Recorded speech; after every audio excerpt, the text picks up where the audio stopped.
Hey, what's up, everybody? It's your boy Tony Ortiz here. Thanks for coming to the YouTube channel. I know I haven't been uploading any content, but I mean, I'm not really a video creator, but I figured, hey, unexpected night off. Let me share with you some thoughts about Endwalker. If you want an alternative, real opinion about what's going on with the game and where we're at right now, I figured I'd give it to you. So, taking my unexpected night off, I wrote up this little outline here. We're going to go through it. We're about a month after release. Early access started on the first real weekend, full weekend of December. And here we are recording in the first full weekend of January. And I just want to go through my thoughts on the expansion and a lot of other things related to it. So, first off, let's just go through the full disclaimer. Not discussed in this video is the story. The story of the game I will not touch on at all. If you love that, you love it. If you don't care about it, you don't care about it. There's nothing to be said there. It's completely subjective. And if you are somebody who plays this game for the story and you want to see how the story continues, then great, do that. I'm not here to tell you one way or another what you should do related to the story. So this is a no spoilers video. We will not talk about any characters, what they do, how they do it, or anything in this video.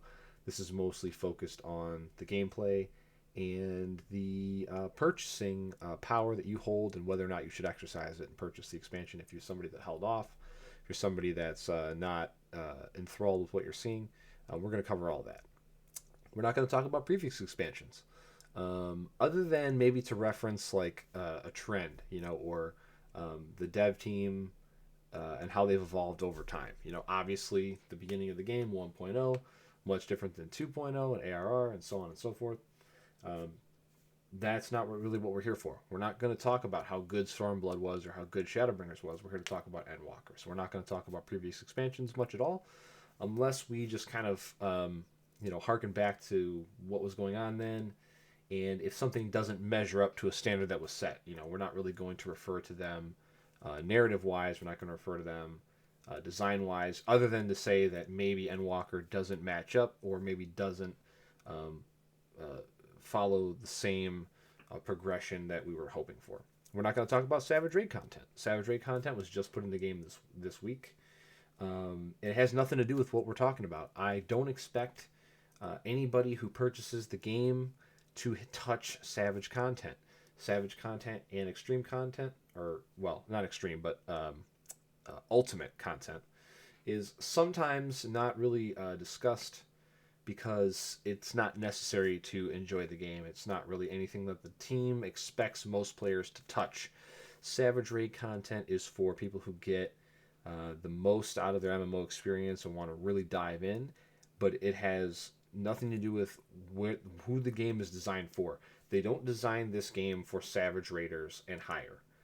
There simply are not enough of them. If they did, their business model would be terrible. They would not sell subscriptions, and it's not really worth discussing. Savage Raid content could be awesome. Savage Raid content could be terrible.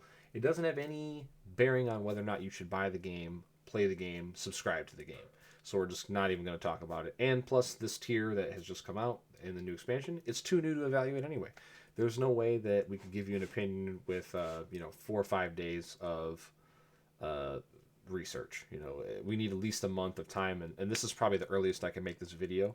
So, we're not going to talk about anything that's so new that we don't have any qualified opinions on. We're not going to talk about crafting. We're not going to talk about life skills, as we would call them in the BDO community, or gathering, as you might know it in WoW, or crafting in general. Crafting and life skills or gathering skills, those are specific sorts of players. When you buy Final Fantasy XIV or you play the free trial, you have no obligation to do any of these things. They don't factor into the gameplay whatsoever. If you don't want them to, they are completely optional and they are completely avoidable. And I enjoy that because I personally do not like doing either one of those things. I've done them before. I've done it in multiple games across multiple genres, and it's not something I care for, and I'm glad that they don't force it upon you. That being said, though, it's an extra feature that I can't talk about or comment on in the slightest. And then the last one that I didn't type in here, but I'll add right now, is PvP. We're not going to talk about PvP. It's pointless. It's a completely different game. It has no bearing on the actual game or the real experience whatsoever. You can do it, you can enjoy it, you can hate it. It doesn't really do a whole lot for you. It gets you like a couple of optional cosmetic items, but it's not developed to the point where it's reliable to play and enjoy for the casual person that's maybe going to buy this game and maybe subscribe to this game. Um, think of it like Destiny PvP. It's a good idea. The execution is poor, and therefore most of the community does not participate in it. Are there rewards to be had for doing it? Yes. Are they worth doing it? No. So we're just not even going to bother talking about it. That's pretty much everything that we're not going to discuss at all. We're just going to try to narrow this down to the full retail experience. What are my thoughts about it? What are my opinions about it from an as unbiased perspective as I can give you? But in order to be able to do that, you kind of have to know a little bit more about me. I've been playing MMO since 1998. I started with EverQuest in 1999. When it comes to subscription model games, I mean, I played a little bit of Ultima and the original Neverwinter before that. But I've been playing for that long. So since I was very, very early, before I was a teenager, so that's how long I've been playing it. I am a RPG fan. Most of the games I play have numbers in them. If I don't see numbers, I don't get to do math. I don't get to make builds. I don't really enjoy myself. My brain's not engaged enough. So I stray away from Souls type games. I stray away from platformers that don't have numbers in them. But if you throw me a Castlevania Symphony of the Night, you throw me a Final Fantasy VI, you throw me any kind of thing like that, I'm in. Even when it comes to shooters, like I'm much more likely to play a Borderlands style game where I have a build, I have a job, different weapons that do different things that I can make my own way in. That's the kind of player that I am. So I'm not coming from a no MMO experience background. I've played every MMO you can think of and more. So I've got the experience here to tell you, whether or not you should play the game now, hold off, buy it, don't buy it, so on and so forth. And my Final Fantasy 14 experience specifically, I played Final Fantasy 11 for a while. I enjoyed myself. I didn't enjoy a lot of parts of the game, but I understood the game's limitations for what it was, and I took as much out of it as I could. I did do a decent amount of playing that game. I enjoyed the story. I enjoyed the environment. I just didn't enjoy a lot of the UI, the controls, and the economy, and so on. But with Final Fantasy XIV, as with every MMO, I tried to get in as soon as I could. I got into the open beta of Final Fantasy XIV 1.0. I played it, and I was severely disappointed and very, very cautious when it came to purchasing the game. So I played the Final Fantasy XIV beta. I immediately knew that this was not ready for release. They pushed it to release. I did not purchase it. So I did not play 1.0 at all. I saw what it was going to be, and I avoided it completely. I saw ARR come out. I saw them remake the game completely. I wasn't ready to dip my toe in the water yet.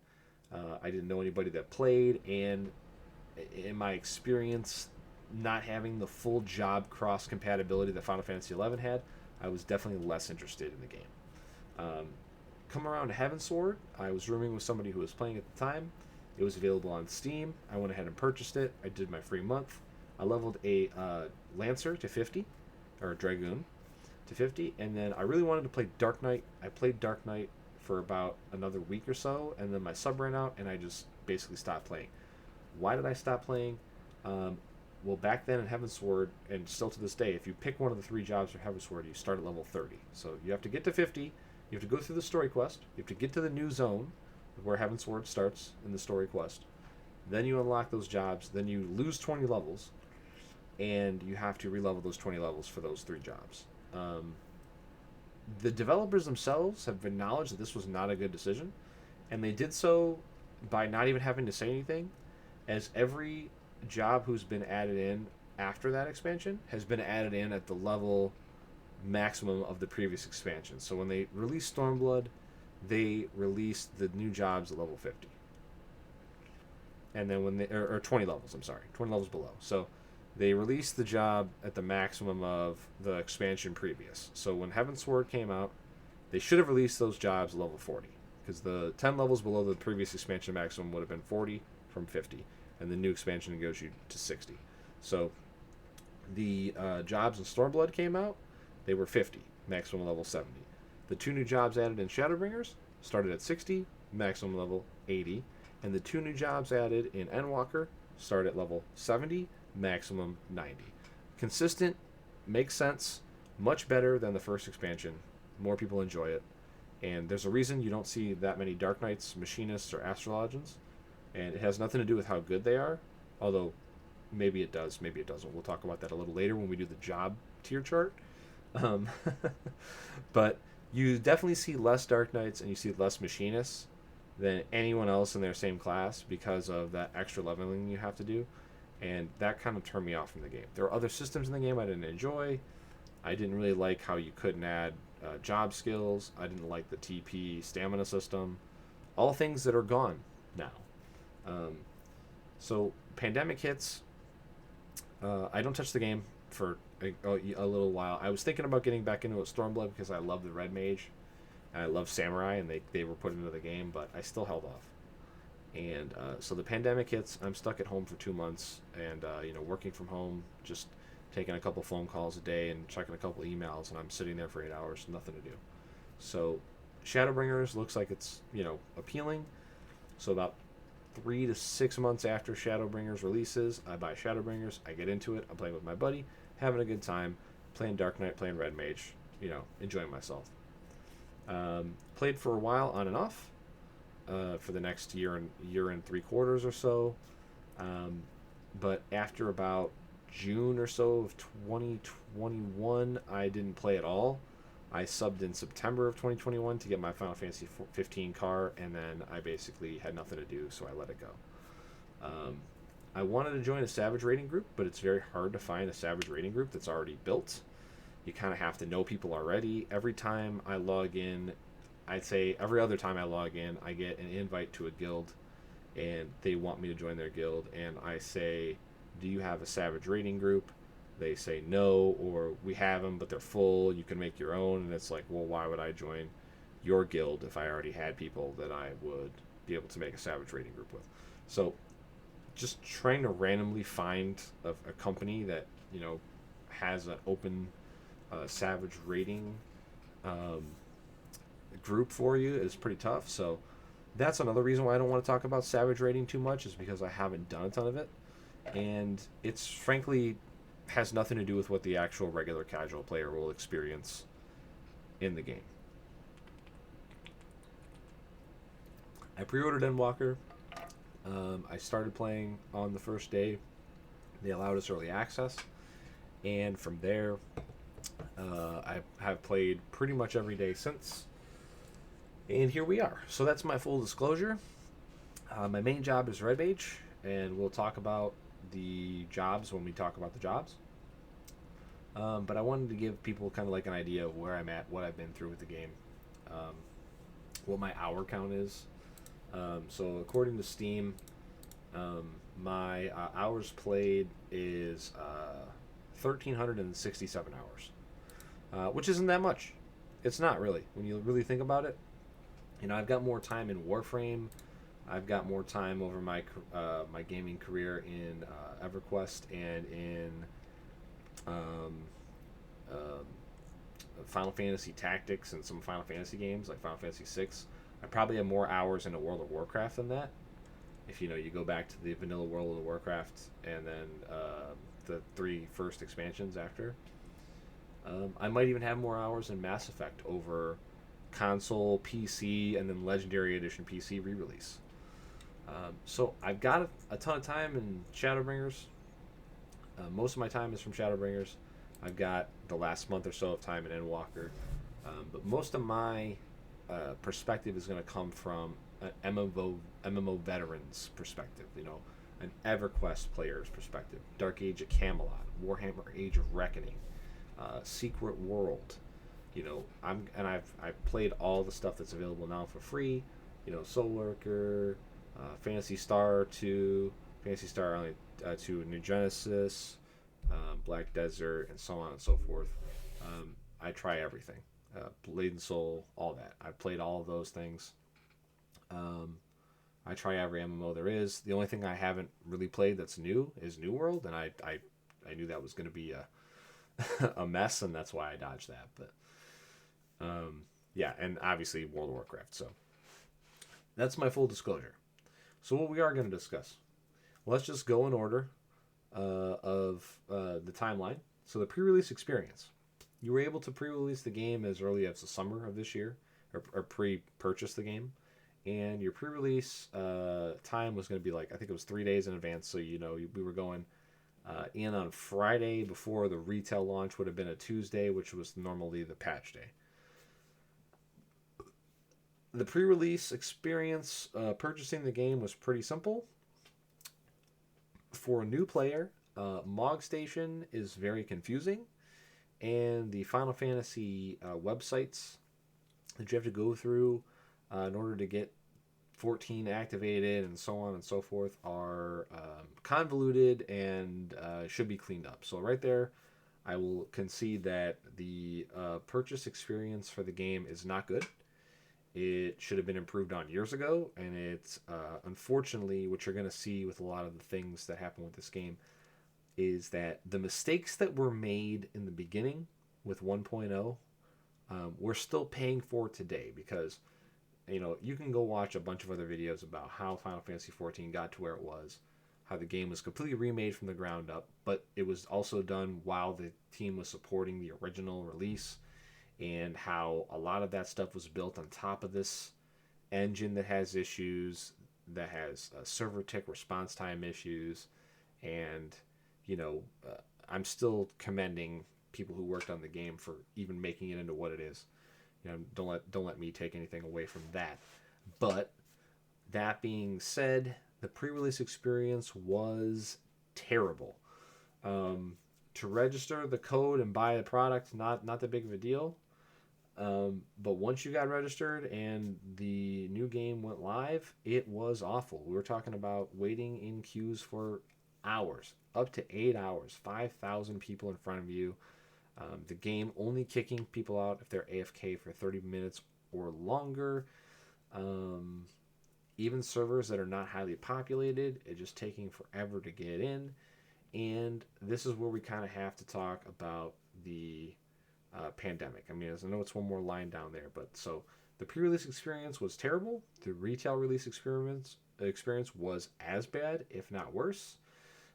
So many people pre-ordered the game, though, that there wasn't that much of a difference between the two. I think what you can really do is you can even delete this pre-release experience, because pretty much everybody ready to play the game bought the game ahead of time and registered, and they wanted to get in 3 days early. So the pandemic obviously had an impact on the supply chain for computer hardware. I mean, we're talking about semiconductors, especially, that are in most computer parts, graphics cards, motherboards, and so on. It just is the way it is, and you can't ignore the detrimental effect of NFTs and cryptocurrency and all that they've had on the supply chain, in addition to the pandemic. So, obviously, how did the pandemic affect the part availability? Well, the semiconductors that get manufactured around the world were already in short supply as it is. So, the amount of places that made these parts that we use in pretty much everything electronic that needs power, it was very difficult to get a ton of these in reserve for any company anyway. There just wasn't enough plants that make the stuff that's being rectified right now. Final Fantasy XIV and Square Enix as a company has not had a good last couple of years. You can look at releases like the Avengers, for example, to kind of show where the directors and the higher board members are at when it comes to the quality of product. One thing that Final Fantasy XIV had seemed to do in the previous years is somehow negotiate an exemption from this mismanagement. So the last few expansions that have launched have all launched in very smooth and high quality experience fashion. So there's not much to complain about when it comes to Stormblood, Shadowbringers, and so on from this team. So we weren't expecting issues. We were probably going to expect a little bit of overcrowding, especially with the summer of running out of available keys for Shadowbringers, and the company not wanting to sell more without being able to upgrade their hardware. Where Final Fantasy XIV and the development team really dropped the ball here was communication. They pushed the game back a week from launch. They should have pushed it back a couple months. They couldn't get the hardware they needed to handle the amount of people waiting in lobby. They couldn't get the hardware they needed in order to process people actually logging into the game when they got to the front of the line. And they could not process getting rid of AFK people the way they need to, and they'll easily working around that. Like you can literally set up an auto clicker, and that will keep you logged into the game forever. So like there's a lot of nuance here that's lost, but let's just say that this would have been acceptable if it would have been communicated properly up front. I don't think anybody was not going to buy the game knowing there would be long queue times, long wait times, and they would get kicked out of the game all the time and not be able to get back in if it would just have been communicated to the player base. Hey, look, we know this stuff's going to happen. We can't afford the hardware, or the hardware is not even available for us to buy. We're going to fix it eventually once this is, past us. And this just wasn't handled in the way that you would expect this kind of thing to be handled by this particular team. Now, is that the fault of the Square Enix board? Is that the fault of the head of the division? Maybe. We don't know. We probably never will. But we can't just ignore it and pretend like it didn't happen. The launch of the game was disastrous. It was terrible. If you paid for your subscription, you should be pissed that you didn't get what you needed to get out of it. They have given 7 free days of game time to make up for that initial botch launch. And it was still happening even after the first week, and they're coming back with another free set of days and game time for all the players. So at least what you can say positively is that they're giving you your time back if you suffered through it. The only problem with that is that giving someone game time later doesn't mean that you're actually compensating them. If the game still is not enjoyable and fun for the extra week or two that I'm going to get for free at the end of my subscription period, I'm not getting any compensation for the plight that I've been in up front. When I bought the service, I thought I was going to get X and I got, Y or Z instead. So it's positive, but we can't just let them off the hook without reimbursement or some kind of monetary reparation for how bad the launch was. So launch, terrible. Where are we at right now today with logging into the game, playing the game, and so on? It's been pretty miserable from prime time, East Coast time, about 8 p.m. Through about midnight. And the reason is because the new Savage content is out, so a lot more people are logging in, and we're kind of right back to where we were when the game launched. You're going to be sitting there for an hour or 2 hours to get into the game if you don't log in earlier and keep yourself logged in. So this is not an issue that's fixed. It persists. I'm not 100% blaming Square Enix and the team because, again, I understand the supply chain will not have the issue alleviated until 2023. The semiconductor plants that we really needed to have built already were just finished being built, this year, and they will start ramping up production.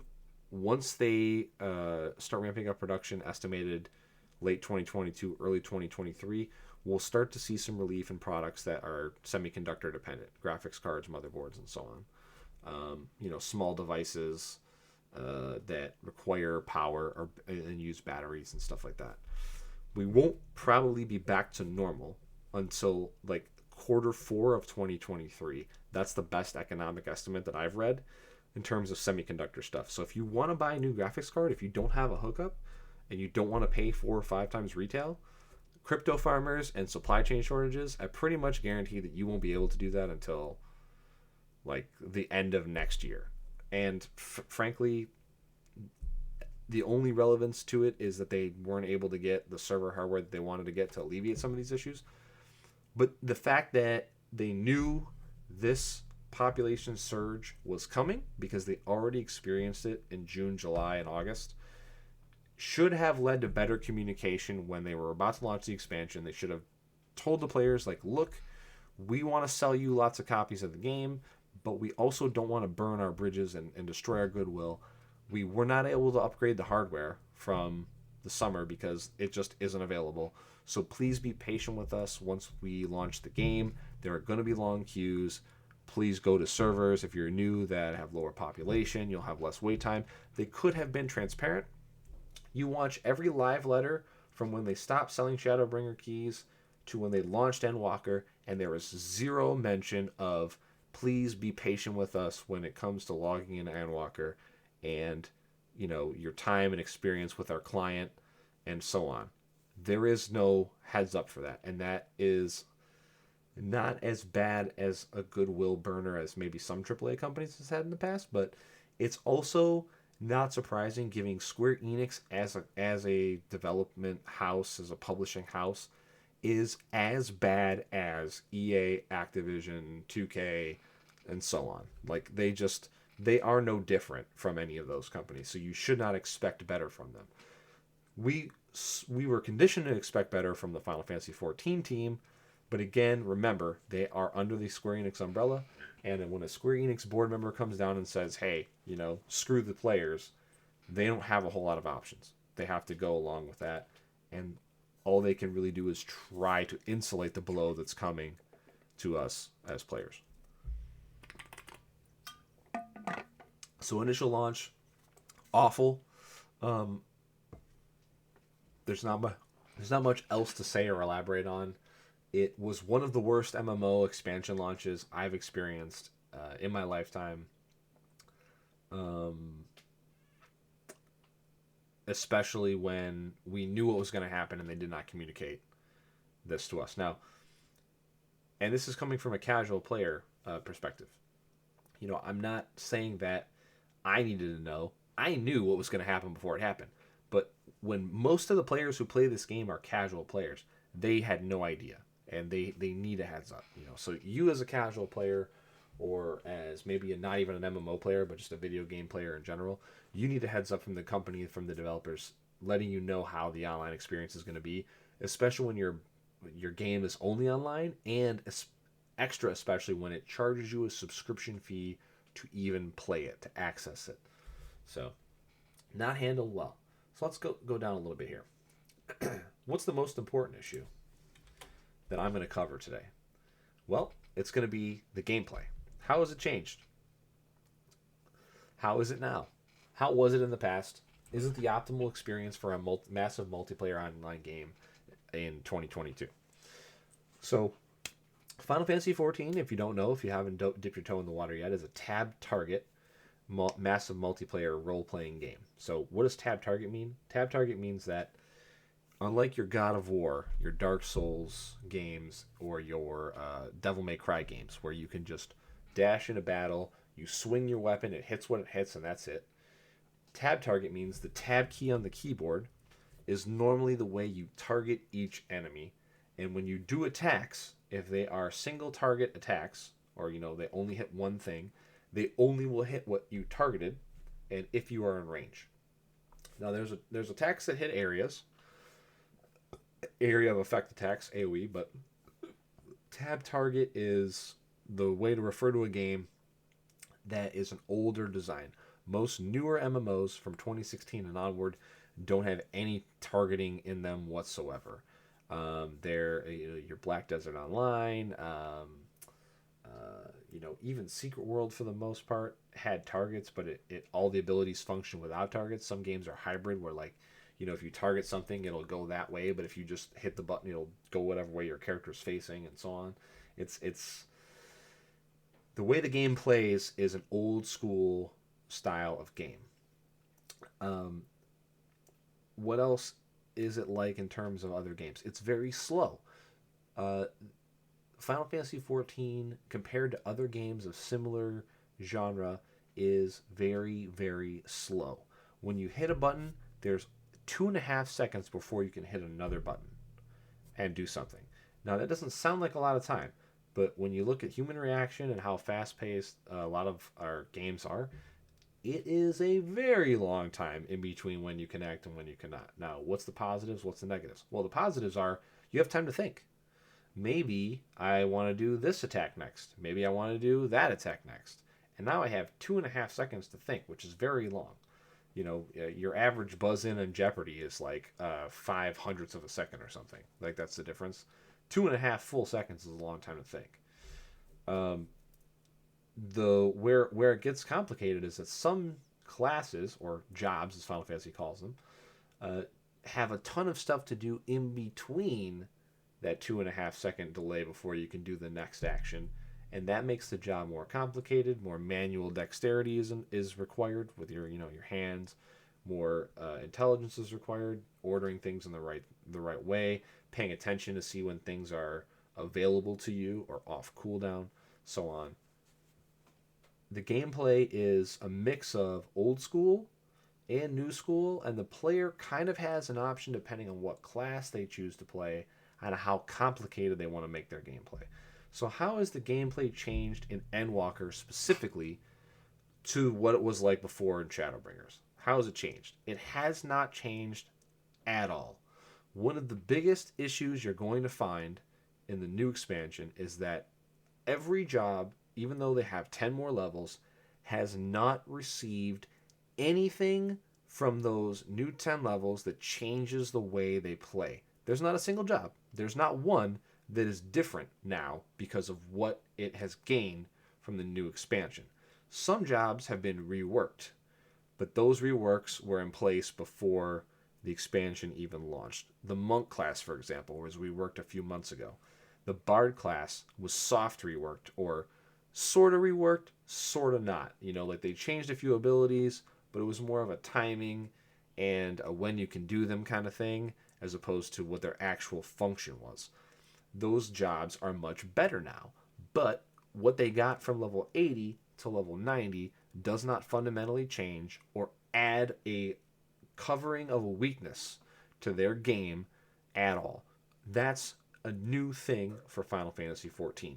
Every expansion in the past, from 2.0, 3.0, 4.0, and 5.0, when extra levels were added, a job received a new ability or abilities, sometimes more than one, that added to or expanded their ability to play the game.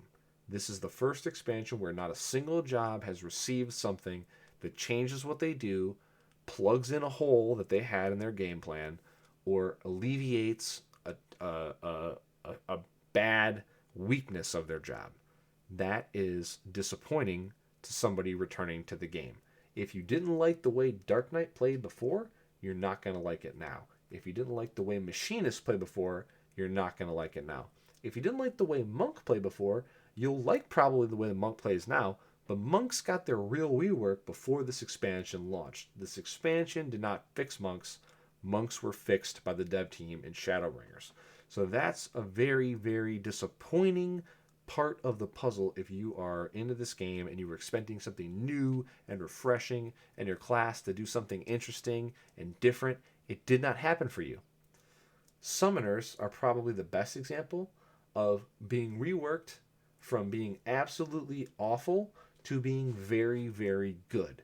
But it was not done in the level 80 to the level 90 area. It was done throughout the whole entire rest of the job. And the rework didn't go live until very late. So I didn't play the last few months. I didn't know summoners were decent now. But now when I play the game and I see summoners playing, they're very good. They're almost as good as red mages, considering they have a similar utility. Not as good a utility, but similar utility that a lot of ranged DPS classes don't have. So, unfortunately, if your main excitement for having 10 more levels to gain was, I'm going to get cool new stuff and cool new abilities, you really don't get that in any job, unfortunately. It's just going to be passive upgrades, and everybody gets a new skill that does some damage. That's it. So, gameplay overall in Endwalker, Nothing new, nothing's changed. No job has fundamentally changed in their game plan. Some of the reworks from 2021 have taken effect and they've done great in terms of turning jobs that were not that good into very enjoyable, but nothing to write home about, nothing to praise, no game mechanic changes that have like made the game more enjoyable, just a whole lot of nothing on the balance front. And unfortunately, which we'll talk about later, some jobs are still just awful compared to their counterparts in the same archetype. We'll talk about that later again, but it is disturbingly sad that most jobs that needed love got it, and some still didn't, considering they couldn't get the hardware done, they couldn't get the lobby stuff fixed. The least they could have done was to balance some jobs and give some love to some jobs that have been struggling since, I don't know, Heavensward in 2016. But they couldn't even do that, and that's a huge disappointment considering the next point, the main story quest. Is the main story quest fun? Is it objectively good? Does the storytelling method that the main story quests use engage you? Is it enjoyable to play? Do you have fun playing through the quests that it makes you participate in? Unfortunately, and I have no idea why, and maybe this is just an Eastern versus Western audience thing, the main story quest is the backbone of the Final Fantasy XIV experience. It's what drives you. It's what makes leveling a character very easy. A lot of whatever job you decide to take through the main story quest will always be on level. You'll very rarely have to do roulettes and dungeons and stuff or other experience gaining activities to keep up with what's going on in the story quests. But for some reason, in Endwalker, they decided to take the absolutely most horrendous pieces of RPG experiences and make them the focal point of the main story quest. We're talking about things that are universally hated, like escort missions. We're talking about things that are universally loathed, like walking into an area that's gigantic with no map, no compass, no direction on where to go, and you have to play as a different job where you lose all your abilities, and one mistake can make you fail and start over from the very beginning after you've sunk 20 to 25 minutes into doing a quest. The quest design for the main story quest in Shadowbringers is a monumental failure. Absolutely terrible. Maybe the worst experience I've had in the modern MMO era. And I've played everything. Terra, PSO2, and so on. Games that are bare bones and basically don't have a story quest were more enjoyable than the Endwalker's story quest. And again, I'm not talking about the story of the game, not the actual narrative, the cutscenes that you watch and things that are happening in between characters. I'm talking about playing the game. Actually playing the game from level 80 to level 90 is awful. It's terrible, it's unenjoyable, and it's honestly an affront to MMOs. World of Warcraft, for all of their missteps and all of their expansions, basically got a free redemption from Endwalker, because anybody who plays World of Warcraft can point to Endwalker and say, well, look, it's very easy to screw up the narrative part of the new expansion and make it absolutely unfun and unenjoyable for players. The 80 to 90 experience in Endwalker is you have to suffer through it to get to endgame. You just have to suffer through it. I have 3 characters, and I made the 3rd character to experience the story in a very slow and enjoyable pace, and I got through ARR, and then I kind of like tapered off there. I played through this MSQ on my main character on NA has 3 data centers. I have 1 character on each data center. I played through the MSQ on my main character. I hated every minute of it. I got to the end. I was like, thank goodness that's over. I got my 8th occurrence and so on. I could fly in every zone. Holy shit, this is terrible. It was so bad, I did not want to do it on my other character that has several jobs at level 80, where I have other friends that play on that data center. World Data Center isn't in the game at the time of the recording of this video, but the main story quest is so awful that I did not want to do it on my other character that is capable of doing it. Shadowbringers, Stormblood, Heavensward, A Realm Reborn.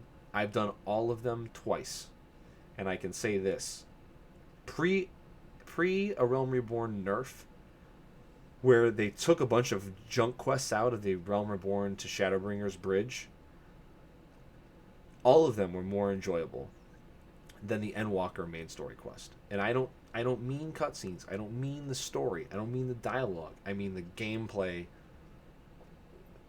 of the actual quests. And if you remember playing through ARR, or you've played ARR, the base game at all, with the free trial or whatever, you know there's a point where they make you run back and forth manually to this spot like 20 times.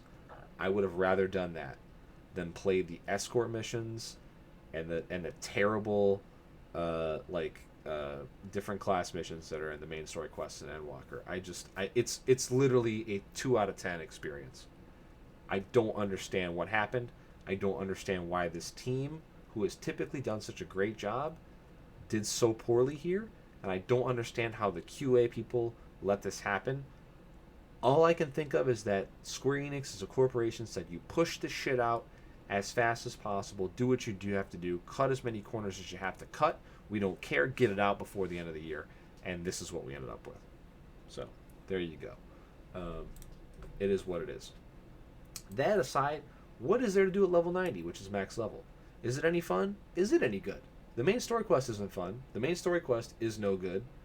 It's awful. Well, one thing I can say about level 90 is, once you get to level 90, or maybe even before you get to level 90, you run around in each zone, you collect the Aether Currents so you can fly, and as you're running around in each zone, you start to take a look around in the new zones, and you realize the new zones are beautiful. The music is fantastic. The narrative, or like, not necessarily the main story cutscenes, but the reason you are where you are is very good. It's enjoyable. The environments are beautiful. There's nothing negative to say about that. We go to the moon in this expansion. If you're a Final Fantasy IV fan, you'll understand why that's important and a callback to that game. And it's a very nice environment to be in. What is there to do at 90? Well, you can do your dungeons. Not great. You can do now a raid in Raid Finder. Okay. You can do Savage, but we're not going to talk about Savage content because, again, over 90% of the people who play the game are never going to touch a Savage raid. And I'd say over 99% of the people that play the game are never going to touch an Ultimate raid. So, what do you do at 90? You just don't do a whole lot. Unfortunately, right now, they seem to have launched with no support for the endgame. We didn't launch on day one or day one officially retail with even raids at all. Raids came a couple weeks after, and Savage came a month in. This is okay if you're already well into the expansion and you're rolling out new content, but I think on day one, you need to have something to do at max level. You need to have some kind of raid available because there are power gamers that are going to push to that level and they're going to have nothing to do. And those are the people who are going to pull the most people into the game. Those are the people that are passionate. Those are the people that will make videos. Those are the people who will make reviews. You know, the people that are actually passionate about the game. And if you have nothing for them to do, even if there's stuff for casual players to do, those people are going to say, I have nothing to do. And people are going to normally look at, people who play the game, and they're going to go, oh, this person has nothing to do. Why should I bother? Why am I going to pay $60 or $40 or whatever, and then pay another $15 on top of that to play a game where there's nothing to do? That's the kind of model for free-to-play games. Free-to-play games launch, there's not a whole lot to do. They add stuff in, you come back. Final Fantasy XIV is designed by admittance of the developers for you to take breaks. But when a new expansion launches, that's not when you're supposed to be taking a break. If I could go back and do it now, I would have passed on subscribing for more than a month. And I don't even know if I would have subscribed for a month knowing what I know now after playing through the expansion. So, what is there to do at 90? Not much. If you don't have a Savage raiding group that is carrying over from Shadowbringers, you effectively have had nothing to do. And even if you did, you could have subscribed last week, rushed your main job to 90, that's going to be in the raid, and you could have done your Savage raids this week, and you would be done right now, and you'd have nothing to do until next week when your Savage raids are being able to be done again. Again, I'm not talking about crafting in the video, but if you have that, you've always had something to do in the game. But if you don't have that, and you don't want anything to do with that, you really have nothing to do at the end game. The only thing you have to do at 90 is level more jobs to 90. And I can't say it's fun. I can't say it's good, especially when the main way to level a job is to do the leveling roulette with the duty finder.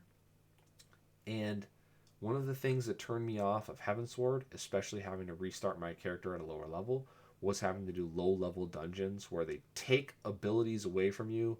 One of the worst game design decisions I've ever seen. Over and over and over again. And to alleviate that, they added a little button you can check off in the duty finder that says, don't put me in a leveling dungeon that's lower than 8 levels lower than my job's level. Sounds like a great idea. The problem is it does not work. My level 80 to 81 Dragoon, who I've been leveling in the last week, I have checked that box before I've clicked leveling every time. I've had no one else in my party with me. The lowest level dungeon I should be able to random into, if I'm 80, 81, is 72 or 73. I've randomed into 3 different dungeons below level 40 in the last 3 days. So the solution to not having all of your fun abilities taken away that they have in the game doesn't work. So even leveling other jobs to 90 is not fun and not enjoyable in the new expansion because the tools they give you to do so aren't there. Also, there's no beast tribe to do. If you're a veteran, you'll understand what this is, but let's just say these are a set of daily quests that you can do every day for the 10 levels of the latest expansion. So for this expansion, it would be 80 to 90 or 81 to 90. That give you a decent amount of experience, rewards where you can buy a mount, minions, and so on and so forth. Shadowbringers launch with this in the game. Endwalker has not. There is nothing to do at level 90. There is no reason to stay to subscribe to the game once you get all your jobs that you like to 90. And getting all your jobs that you like to 90, especially if it's more than 1 or 2 right now, is a miserable experience. What else to do in that game if you only like one job, and what can you get out of the game? Well, the things that I would say you can do are role-playing and farming fates to get your shared fate stuff to max. Now, going back to what I said before, the zones are beautiful. They're fun to fly around in. So if you want to do shared fate farming, you can definitely do that. But what else can you get out of the game if you only like one job and you only have one job at 90? Basically nothing. If you don't find a Savage raid group, you have nothing to do right now, and it's miserable. I wish I had better news, but there's just nothing to do. Normally, if the game's housing functioned properly, I would refer you to go to your free company's housing or go to your house, grow stuff in the garden, rearrange things. But the reason I have this thing here that says housing, why is it still so bad, is because you can't get a house in the game. Do you want a little slice of property where you can build your own house and add things to it in this game? Well, guess what? You can't have one because there's not enough space for you. Every time they add more housing, it just gets bought up and scalped and nobody gets it. Every game in the universe that has a housing system handles it properly. Each player gets a zone cornered off to themselves where they can build their house. The data sits there and other people can visit it. But since housing exists in a zone specific to housing that everyone has to load and go into, only so much property is available. There are only 20 instances for every housing zone. There's no way for how many people on every server in occupancy that everyone can afford to buy a house. And you can just go watch a video on housing in itself to see why it's still so bad. And a whole new expansion, they have done absolutely nothing to fix it. PSO2, New Genesis, on launch, I'm sorry, not PSO2, old PSO2, on launch in North America, has a separate little room where your house is stored. And you can go and add shit and all that. Star Wars The Old Republic, you can add stuff to your ship, and you can add stuff to you, and people can visit it. City of Heroes, which is fucking as old as an MMO can get on private servers, has bases that can be crafted by supergroups. Modified, you can go there. Warframe, free-to-play game, released in, I think, 2013 or 2014. Your clan has a clan hall. You teleport to it. You can visit it. You can teleport to other people's clan halls by invite. It's an instance area.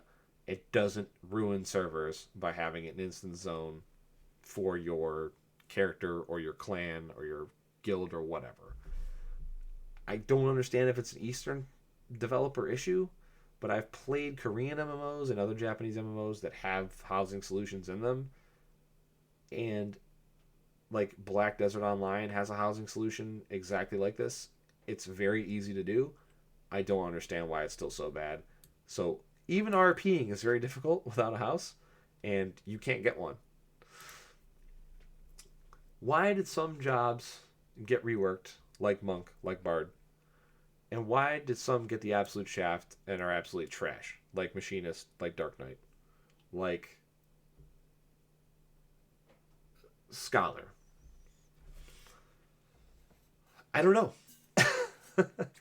I wish I had an answer to this. I wish I could tell you why Dark Knight has been put in the game in Heavensward, has been awful since Heavensward, and has been awful in every expansion afterwards. Machinists had their day in the sun, but the job that's ranged with the least amount of buttons, you would think would get some stuff in the newest expansion to make them decent. And they're just awful. I don't know if this is the development team or Yoshi P or whoever. I don't know if they just don't like certain jobs and they won't take care of them. I don't know if they're on the slate for a rework. But as a Death Knight player, if you look at some of the Death Knight abilities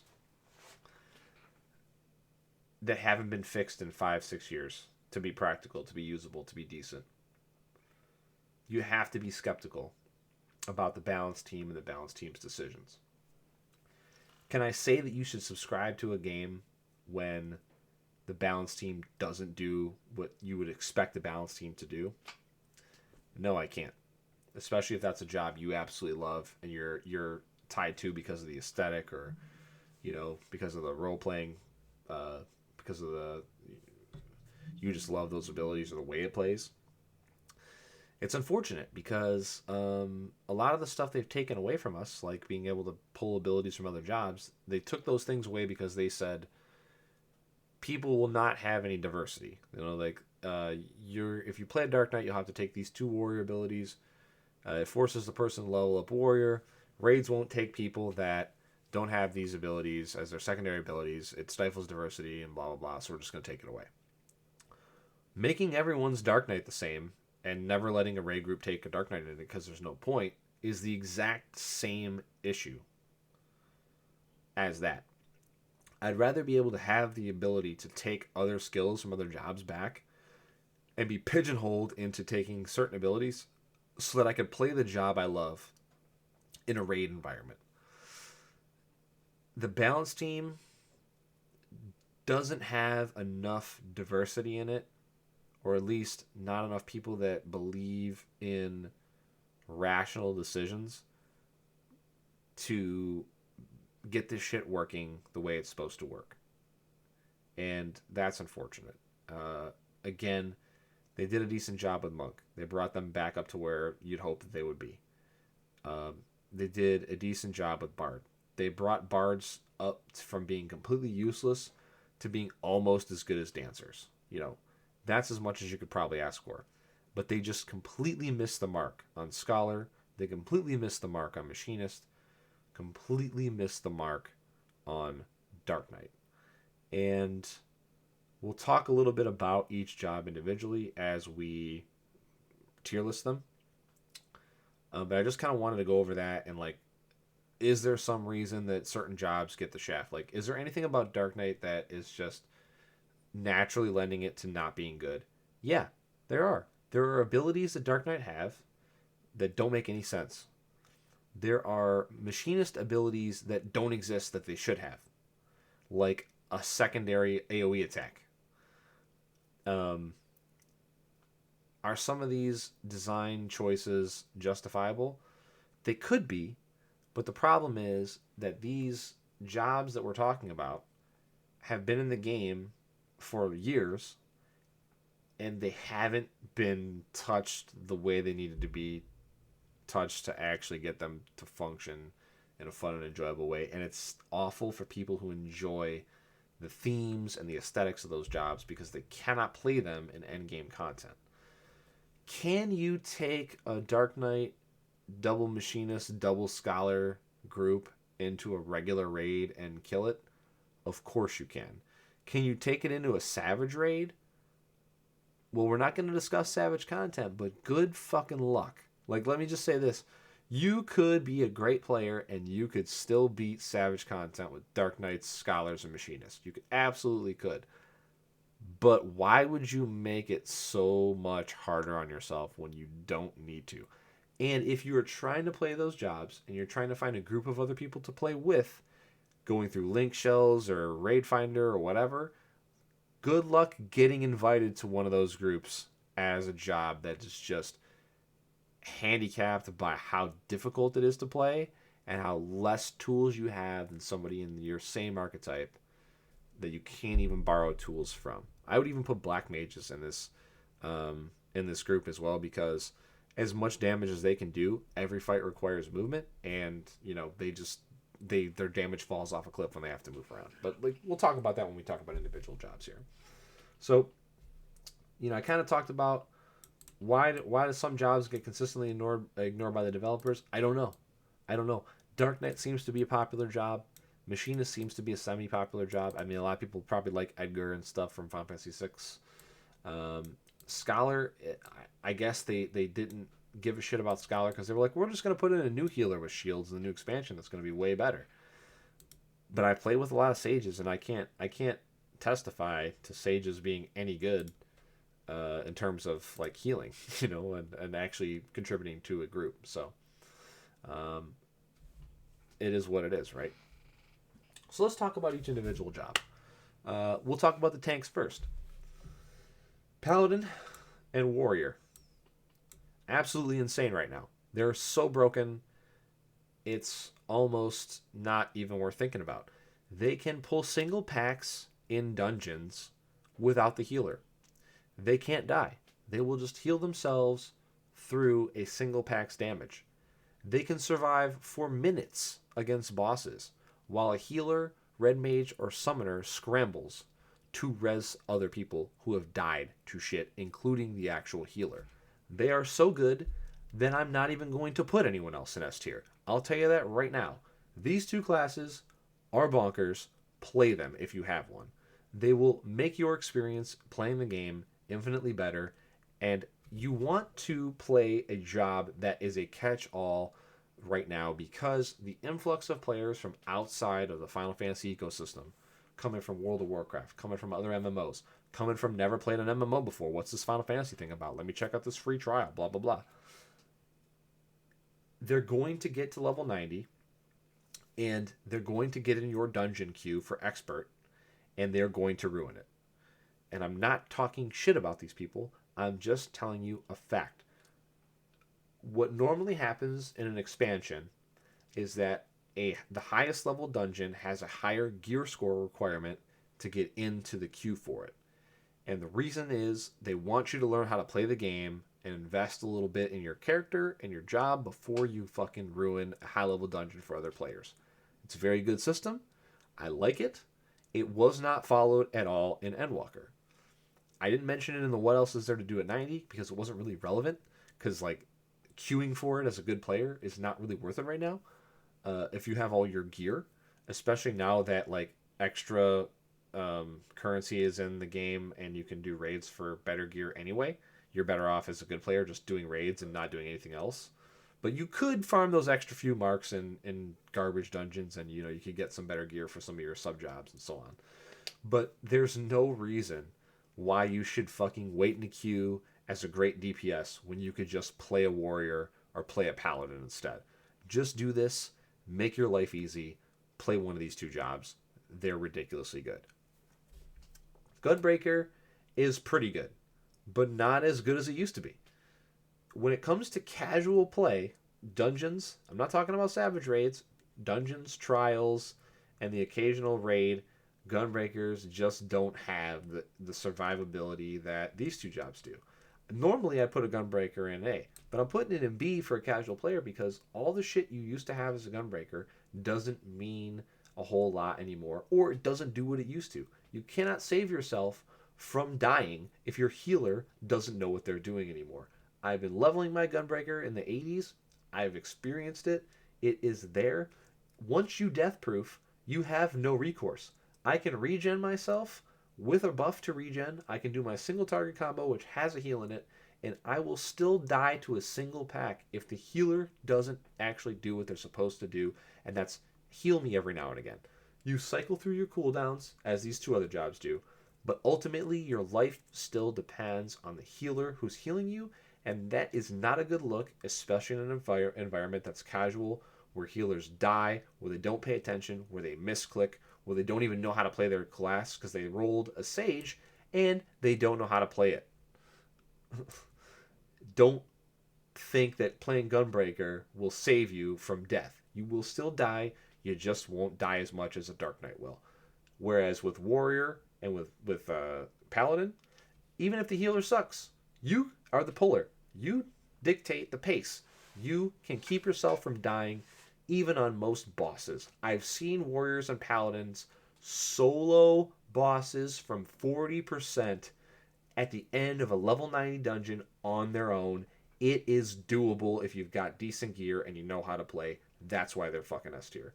Gunbreakers, good, but not as good as they used to be, even though they have a few less buttons to hit now. And Dark Knight, I already talked about it. I don't even know why I'm fucking talking about it at all. Do they function? Yes. Are they good? No. Why would you play a Dark Knight before Gunbreaker, or especially these other two tanks? There is no reason.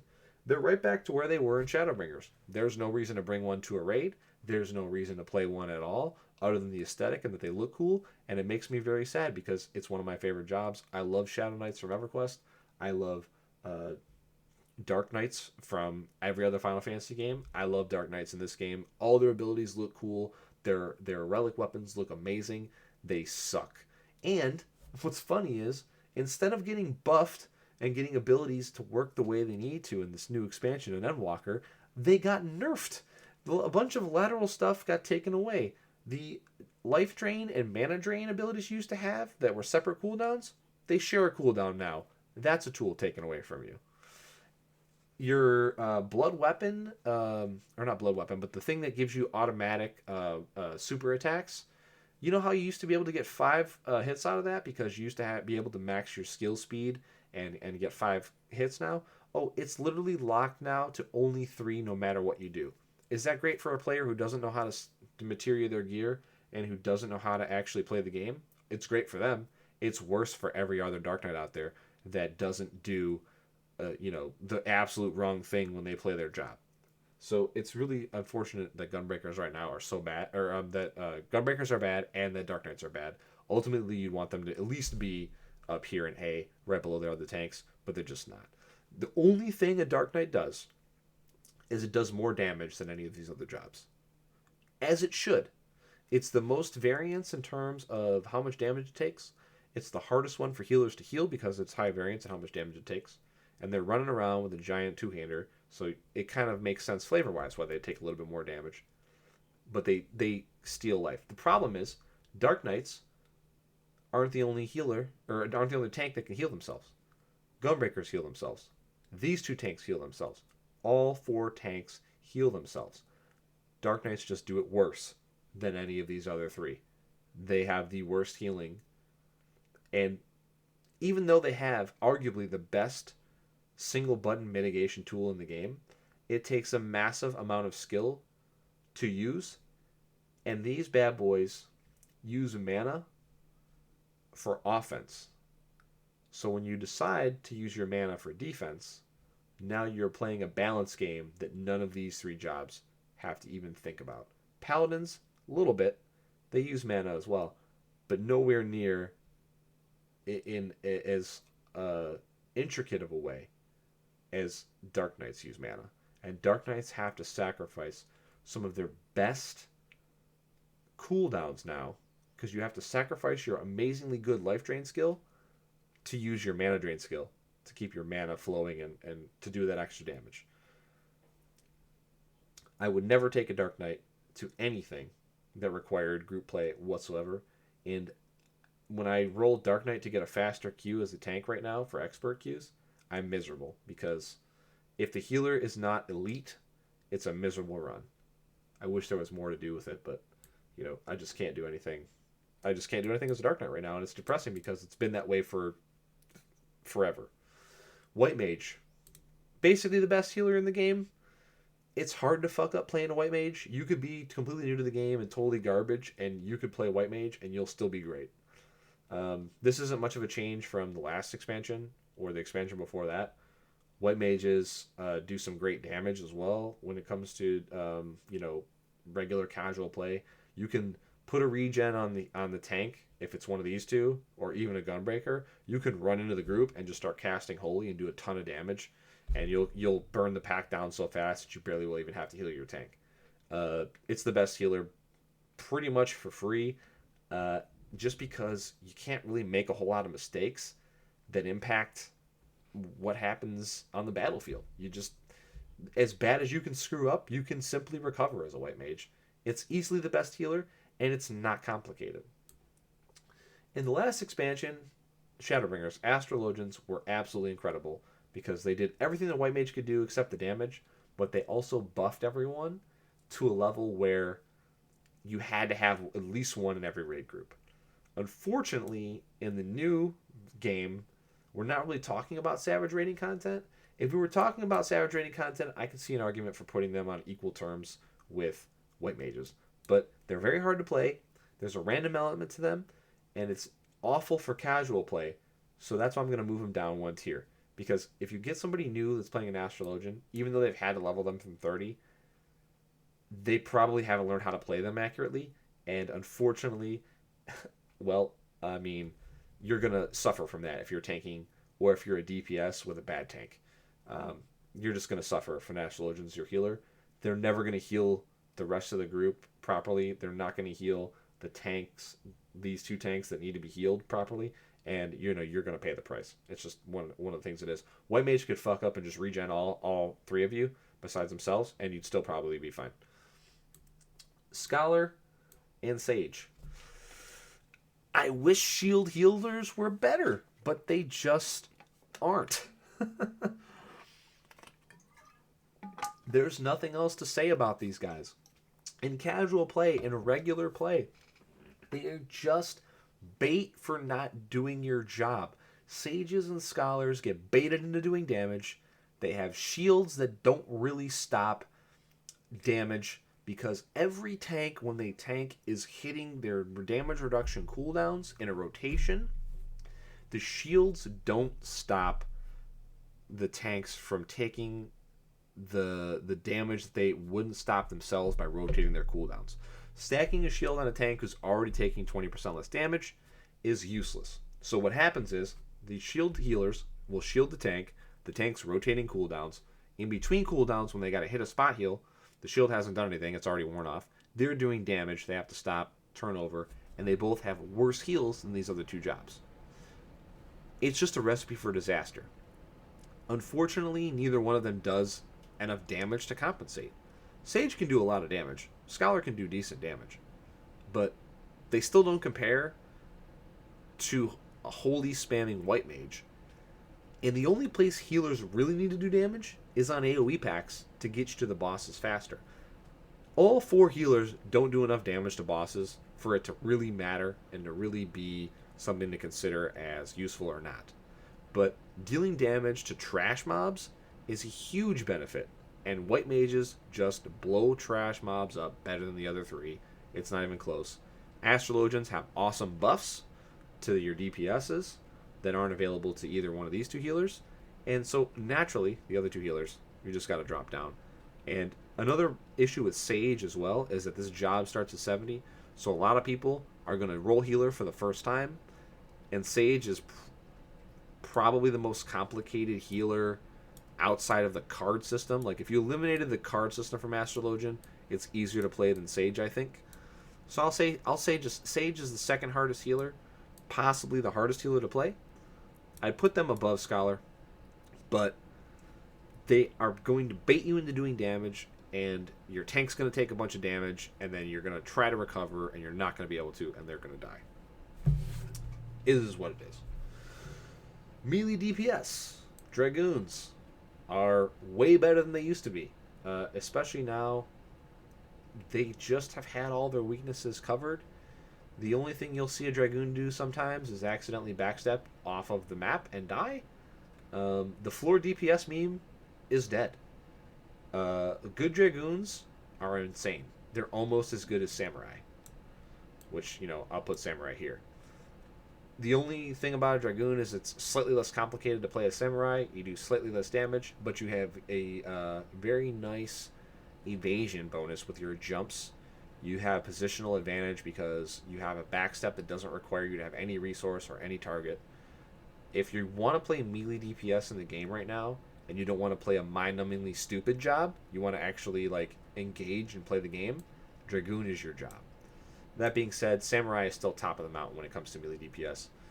Samurai is the most buttons to hit. It's not complicated, but it's very straightforward, but there's a lot of buttons to hit. You're going to be hitting Alt and Shift 8 and 7 a lot, but you do a lot of fucking damage to make up for it. You've got complicated resource mechanics, not only in your meter, but in your little symbol stuff. It's there. You already had everything. You were already the best melee DPS in the game. If you were a Samurai, nothing's changed for you. Reaper is close, but Reaper doesn't have enough tools to really be able to compete because they're just simpler in every way. They're designed in a much simpler way. I'll put them above Gunbreaker, in terms of how well they're balanced. But let's talk about this new job, Reaper. So this new job, Reaper, it's a melee DPS. It has decent movement. It has good damage. The thing that they did with this job is they made it absolutely mind-numbingly easy to play.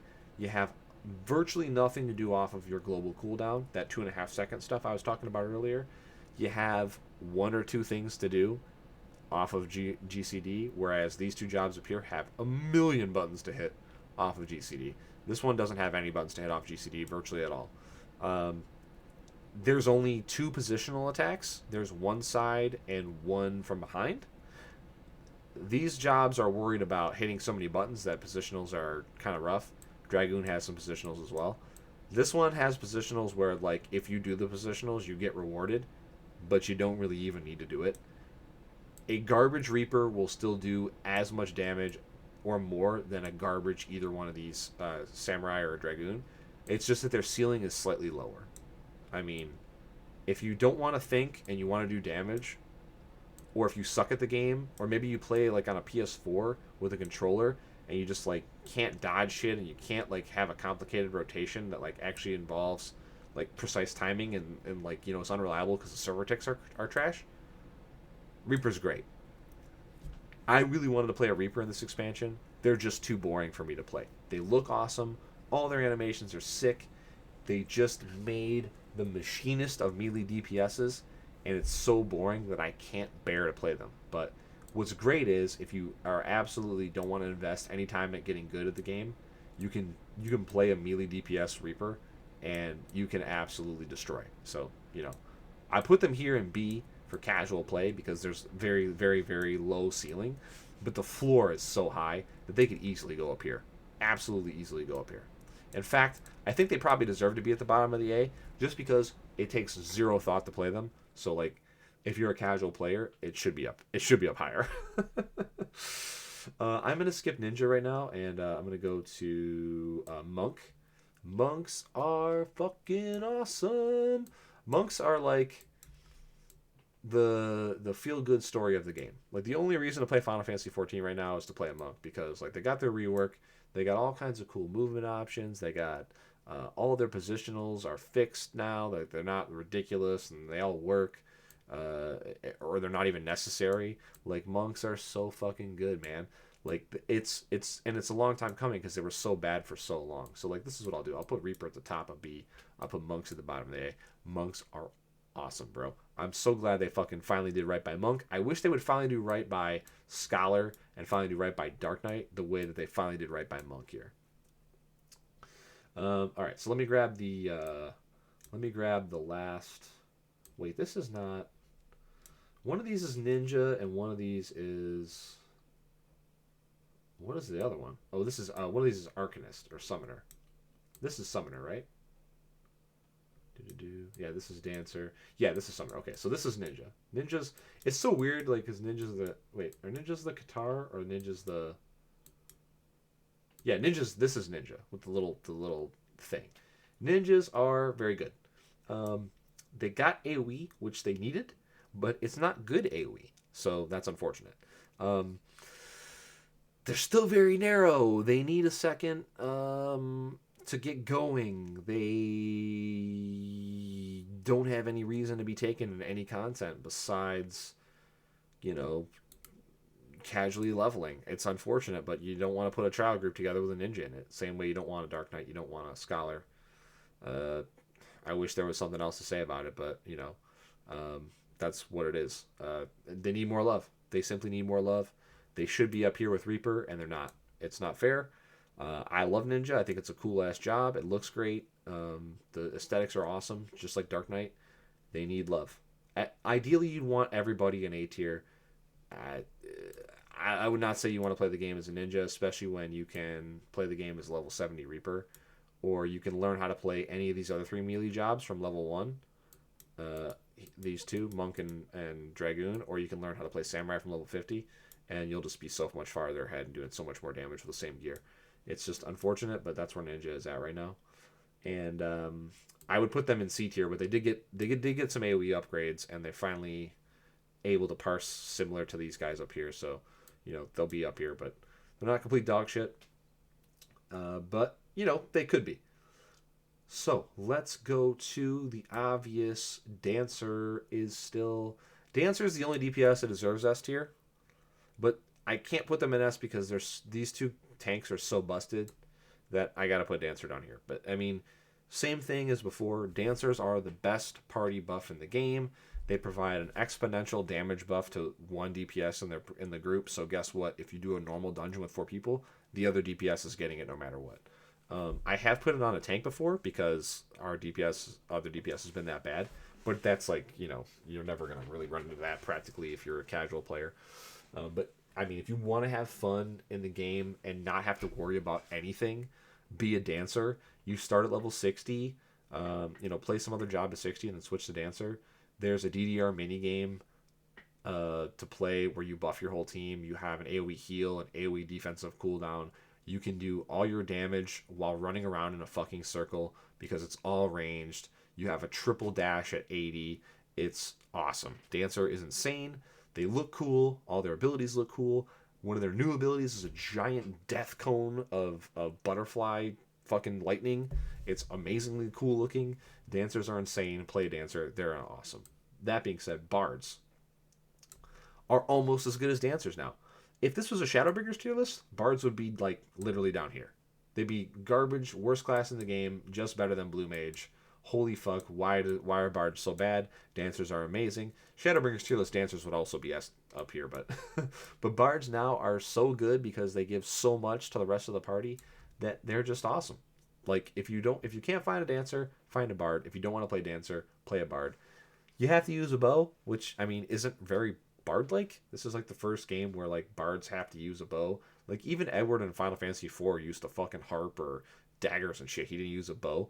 It's weird that Archer turns into Bard. I don't know why. Archer should be its own class. Bard should be its own class. But Bards are fucking awesome now. Play some. They're awesome. Red Mage is so fucking good. It's absurd. Red Mage has an argument for S tier as well. The only thing holding Red Mages back is cast time. These two jobs in front of them don't have cast timers. They can run around in circles. They can't interrupt themselves. They never have to stand still. They never have to get hit by anything. And they both have pelotons, so that means that they run in between shit faster than Red Mage does. Red Mage is the working man's job. If you like complicated shit for maximum output, Red Mage is the job for you.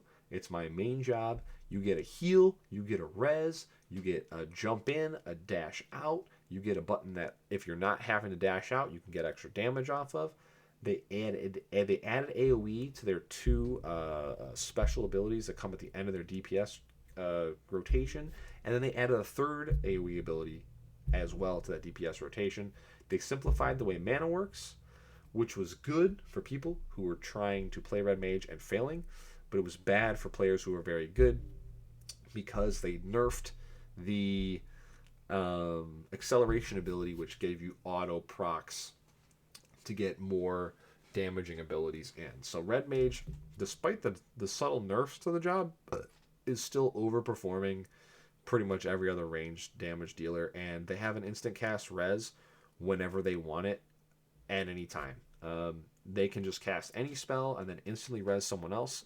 Their utility is only matched by the damage buffing potential of these two jobs in front of them. They're insane. Play Red Mage, but only if you really want to challenge. If you want to play Red Mage and have some of the utility, but like not as much responsibility, you should play Summoner. Summoner is awesome.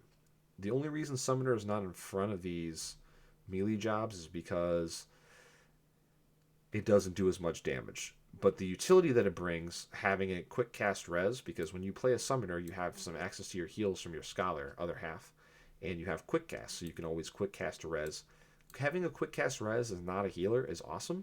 Now, you don't have infinite quick cast reses like a Red Mage, but you have some.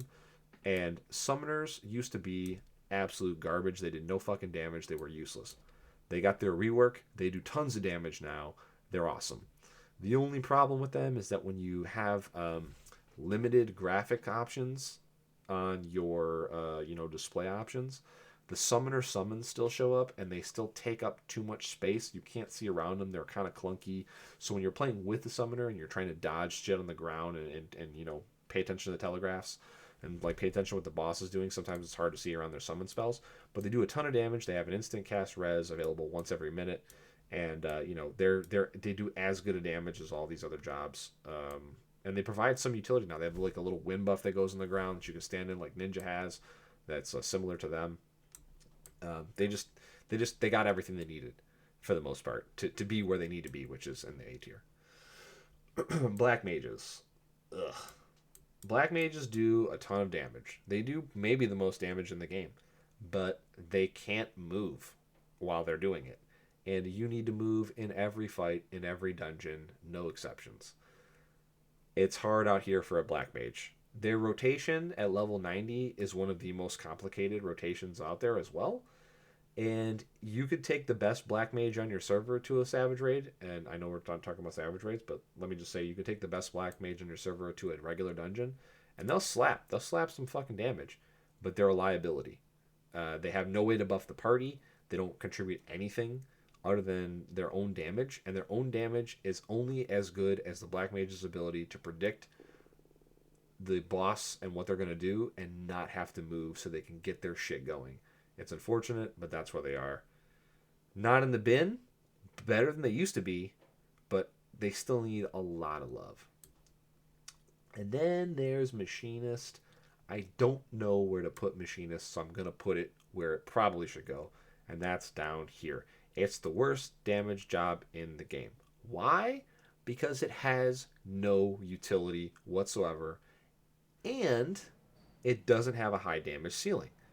Machinists have the literal lowest amount of buttons to hit to do damage of any damage job in the game, but they don't do great damage in AoE or against single target. They're the simplest DPS to play in the game behind Reaper. So second simplest DPS to play in the game behind Reaper. They are allowed to move around and do everything that they want to do while they're doing the damage. But if you're going to take a ranged physical damage dealer, you're competing with Dancer and Bard for ranged physical damage. Why would I ever want a Machinist when I could have a Dancer or a Bard? This rating isn't more about like the Machinist more so than it is about its competition. It doesn't give you any utility, and it doesn't barely do more damage than these two jobs that give you all the utility in the world.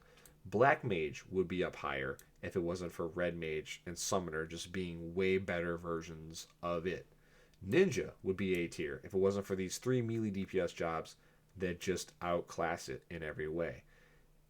Unfortunately, that's where Machinist goes because there's nowhere else to put it. I would not recommend playing a Black Mage. I would not recommend playing a Scholar or a Sage if you're new to the game. I would not recommend playing a Machinist or a Dark Knight if you're new to the game. Any job from being up, you're absolutely fine to start playing with, if you're new to the game. And if you're if you're gonna get into the free trial, which is level 60 cap, and you have access to, these jobs here that are not available to you. Let's see. So if you are only in the free trial, you do not have Dancer available to you. You do not have Red Mage available to you. You do not have Samurai available to you. You do not have Reaper available to you, nor do you have Sage available to you, and you don't have Gunbreaker available to you. So these are the jobs you can use if you are in the free trial. So here's a free trial tier list. If you want to tank, pick Warrior or Paladin. If you want to do range damage, pick Bard for sure. If you want to do melee damage, you can pick any of the old school damage dealing jobs. Or, if you want to do range damage, pick Bard or Summoner. If you want to do melee damage, pick Lancer or Pugilist / Dragoon Monk. And if you want to heal, pick White Mage. I would not recommend playing anything B tier or below if you're on the free trial, because you're probably going to be upgrading if you like the game at some point, and then you'll have access to all these better jobs. You have access to Red Mage and stuff, and Dancer is just still incredible. And we won't talk about Blue Mage because Blue Mage isn't a real job. It can't even level up past 70. So why would we even talk about it? I'm going to leave it off. So there you go. That's kind of like my advice if you're going to get into the game, despite all the stuff that I'm telling you right now. If you're going to get into it as of January 2022, this is like kind of where I would go in terms of the jobs themselves. And again, I think I addressed this before I started the tier list, but why are some jobs consistently ignored by the developers? I don't know. Maybe Yoshi P just hates Machinists and hates Dark Knights and didn't like the design of them. They came out in the same expansion. I don't know why there is an issue, but they need love, and they're not getting it, and they haven't gotten it for a long time. What is there in the future to look forward to? Well, I would have said Savage Rating had I made this video before this week. That's out now. I don't know, though, if it can save the experience of the game. There's a lot of directions the game can go in. The last two expansions have had this open world zone that has polarized the player base. It's still being utilized to level characters from 71 all the way even to 90. The Shadowbringers version of it is.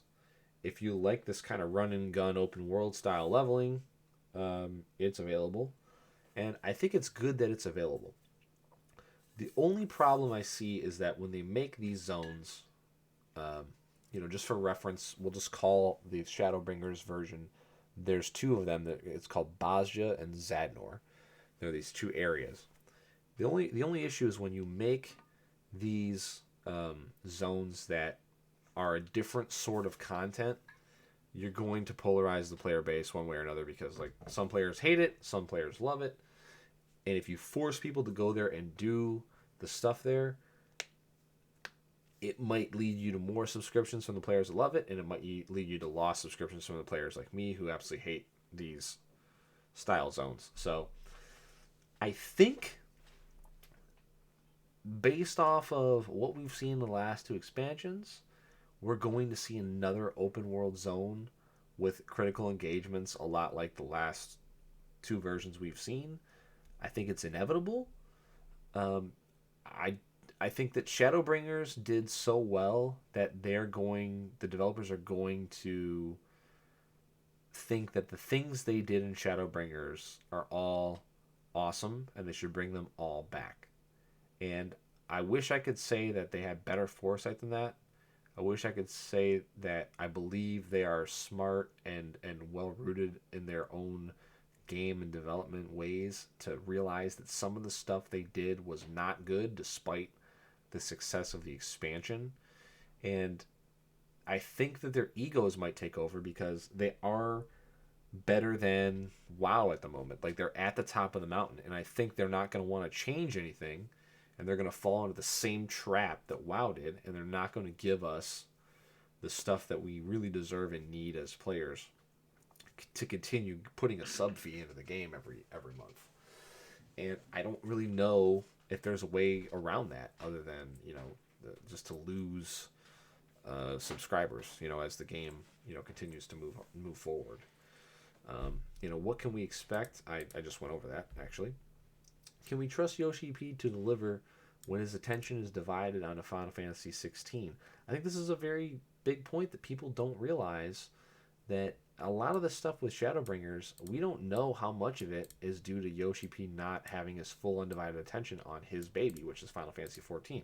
If you don't know, he was appointed to lead the Final Fantasy 16 project. He's basically doing the exact same job for 16 as he is for 14. He's the be all end all, mover in that project. And Square wants their mainline games to return to glory. How long has it been since we've had a good mainline game? It's been a long fucking time. I personally would argue that 9 and 10 were garbage. I know that most people didn't like 8. I thought 8 was fine. It had its flaws. I respect what they tried that's new. A lot of people love 9. A lot of people love 10.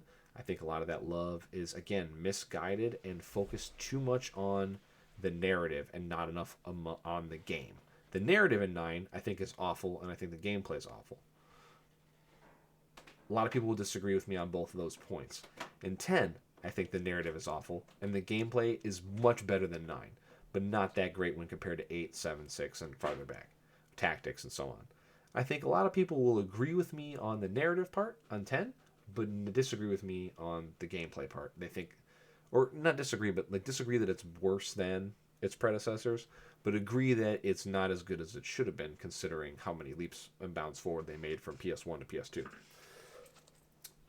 And then we have the elephants in the room, 12, 13, and 15, which aren't even really Final Fantasy games. Let's be honest. I mean, they're completely out of left field. 12, nobody knows what the fuck 12 even is. I've tried playing it even with the ×4 remake thing, and I couldn't get through more than 15 to 20 hours of it. The characters are boring. The story is boring. The combat's awful. The leveling up characters is much better in 12 than it was before the enhanced edition, but 13 is just a big pile of whatever, and 15 is Devil May Cry but not as cool in an open empty world with a fucking car, and like cooking.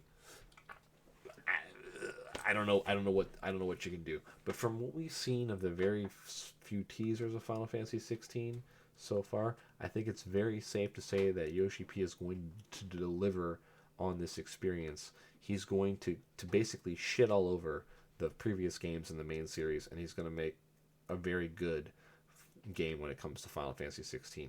Even if the gameplay is going to be entrenched in this garbage Square Enix model of gameplay that the other Final Fantasies have been in, I think at least this time you're going to get a good story. 15, story, whatever. You had to buy a comic book, watch a movie, play through the game, and like 2 expansions just to get the whole story, and it wasn't even very good. 13, nobody gives a fuck. The story's trash. 12, nobody gives a fuck. The story's trash. 10, the story's garbage. 9, story's garbage. 8, story's pretty good, but like you have to like be very intelligent and put a lot of pieces together to understand what the fuck's going on in 8 with the different, 2 groups and everything.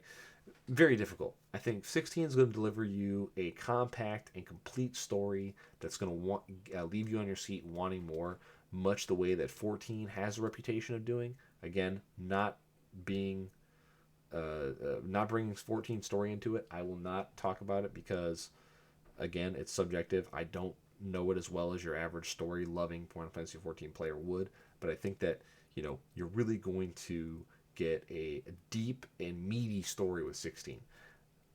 All that being said, I think that that's going to obviously distract and take away from Final Fantasy 14's development. I don't see how you can have a guy this good and loved by his programmers and development team and translators and localizers and all that. I don't see how you can spread them between both of these projects and get the same amount of quality you've been getting on 14 if you have him that has half his attention diverted to something else.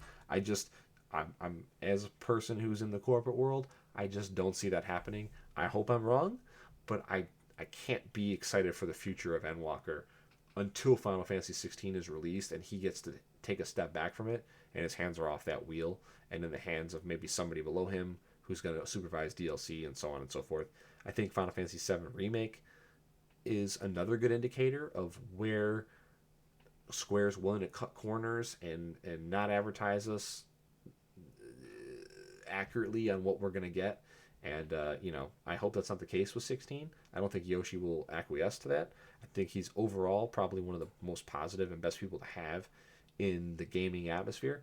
I just don't think a MMO can afford to have its like main personality and like driver be divided in his projects. I think you have to always have your eyes on the ball when it comes to an MMO, especially when you're on an MMO that has a subscription-based model, because one bad patch can lead to 3 to 4 months of people not resubscribing.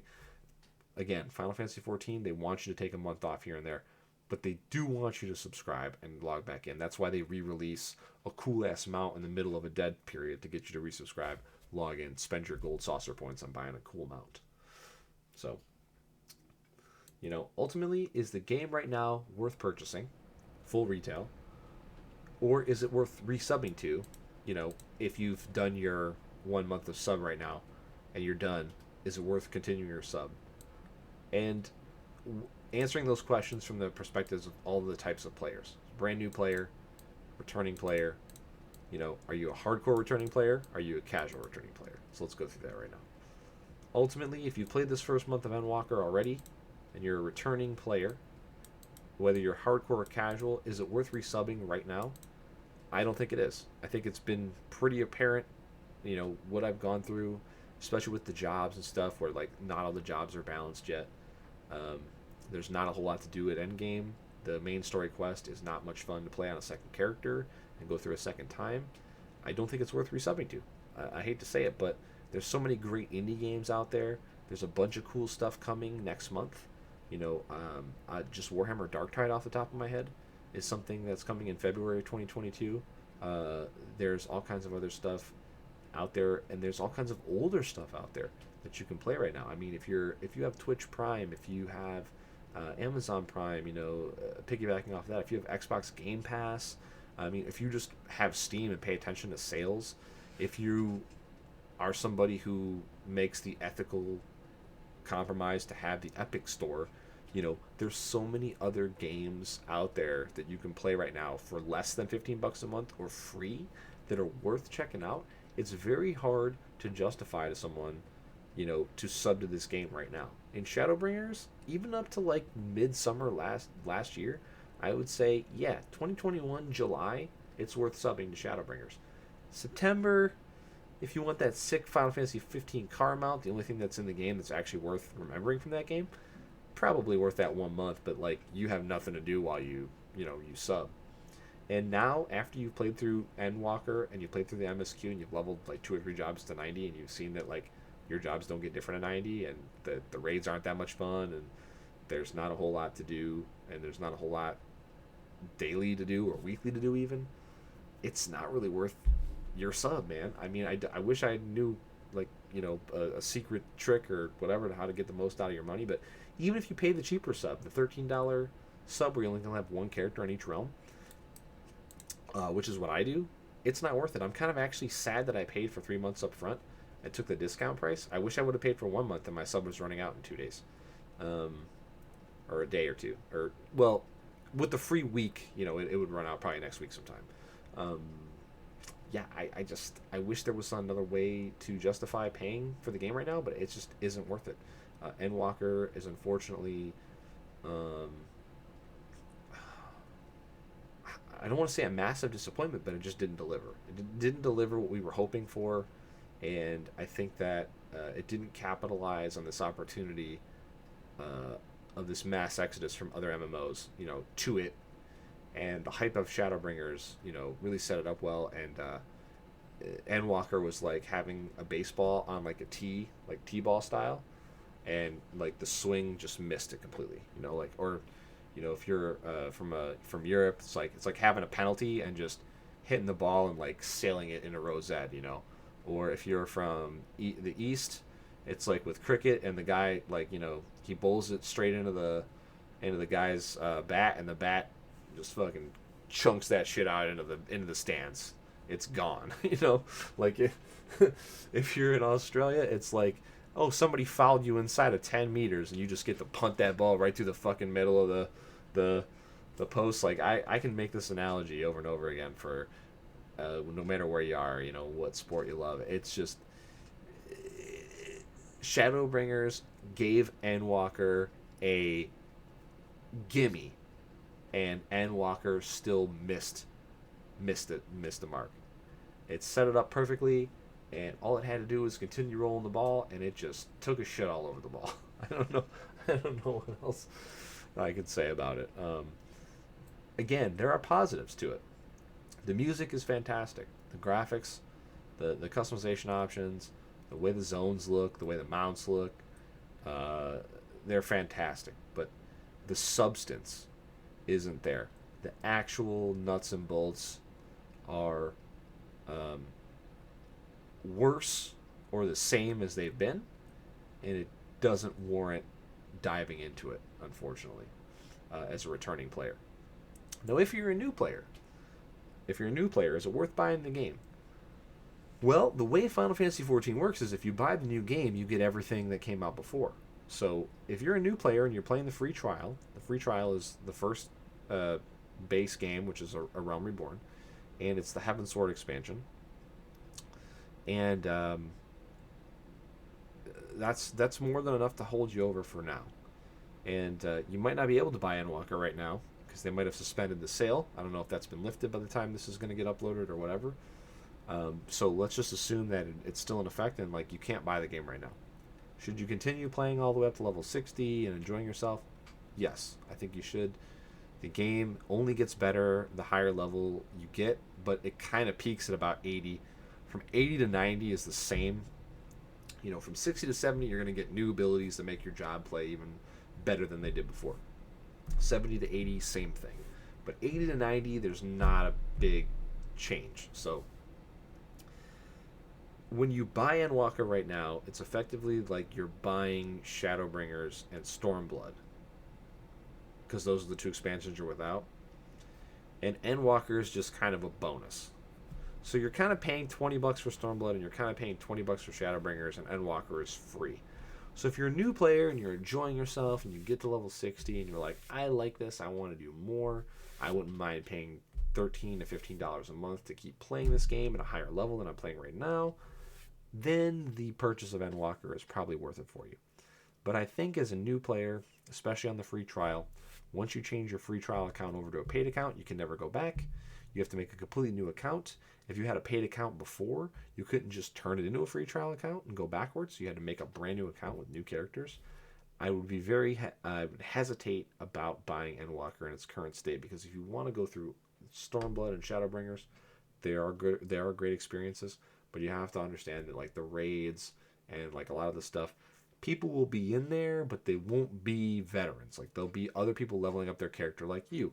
And I don't know if you want to spend time in a 24 person instance dying over and over again in mechanics that you don't understand if you don't like looking them up beforehand and so on and so forth. So that's a very, very per person decision. Like if you're a new player and you're enjoying the free trial, depending on what you like in the game, what you're getting out of the game, and what your plans are on playing the game in the future, I think it's a 50-50 shot of whether or not you should buy Endwalker, because Endwalker, I would say no. Don't worry about it. Wait 3 or 4 months. It'll probably be much better than by then, and then you can pick it up. But, you know, Stormblood and Shadowbringers are good enough to warrant kind of, you know, the $40 price tag. But you got to remember, that's not a $40 price tag. It's actually a $53 minimum price tag, because after you buy that, if you have a free trial, you're going to have to buy a month subscription, you know. It is what it is. So I guess now we go back to returning players. Again, as a casual returning player, I would have totally skipped this in December. I would skip it now in January, and we'd have to see what gets patched in February. As a hardcore player, buying and subbing a week ago would have probably been good, because you could have, you know, run through the story, got your main job ready for Savage Raids, and you could be playing Savage Raids right now. Again, I can't really speak on Savage Raids, and if you think $13 to $15 a month is worth doing a Savage Raid once a week, then Endwalker can be for you. But again, I don't really have the frame of reference to like compare the Savage Raids now to the Savage Raids of the past, so I couldn't say that one way or another. But I mean, if you're a hardcore player, you've probably already bought the game, and you know you don't need me to tell you not to. For you, I think it's probably about worth subbing.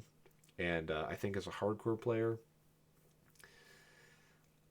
after my first like couple Savage Raids and a couple pieces of gear, I'd probably let it go. You know, I mean, unless you're super into leveling new jobs and you're super into crafting and stuff that I don't want to talk about, like I don't think you're gonna sub.